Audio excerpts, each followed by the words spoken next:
ఏమని విమర్శ చేస్తారు? ఇస్తామని చెప్పాం కదా, ఇస్తామని చెప్పాము. గ్రూప్లలో ఉన్న వాళ్ళకి అందరికి రేషన్ కార్డు ఉన్న కుటుంబానికి చీర తప్పకుండా అందరికి ఇస్తామని నేను చెప్పింది మొత్తం వినలేదేమో.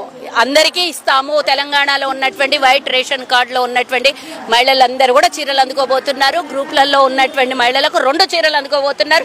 రేవంత్ రెడ్డి గారు మహిళా సంక్షేమం కోరుకుంటూ 1 కోటి మంది మహిళల్ని కోటీశ్వరులను చేయాలన్నారు. వాళ్ళని ఉత్తేజపరుస్తూ వాళ్ళకి ఎంకరేజ్ చేస్తున్నటువంటి మరి ఎవరెవరైతే డాక్రా గ్రూప్ ద్వారా గానీ వివిధ గ్రూప్లలో ఉన్నటువంటి మహిళలకు అందరికి ఎంకరేజ్మెంట్ గా 2 చీరలు ఇవ్వబోతున్నాం.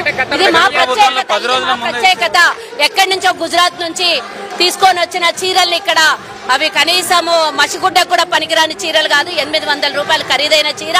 తెలంగాణ నేతన్నల చేత నేర్పించినటువంటి చీరల్ని వారికి ఆదాయం కల్పిస్తూ వారికి ఆర్థిక వనరుల్ని సృష్టిస్తూ మా తెలంగాణ ప్రభుత్వం తీసుకునే బతుకమ్మ చీరలు అందినాయా? వాడు ముఖం ఇస్తాడు. వాడు ముఖం ముందు అద్దంలో చూసుకోమని, చూసుకున్నాక బతుకమ్మల చీరలు మంచి వాడు ముఖానికి చీరలు మంచుతాడా? వాడు ఎన్నో చెప్పుకుంటుండు. వాడు ఒక్కటి ఇస్తలేడు.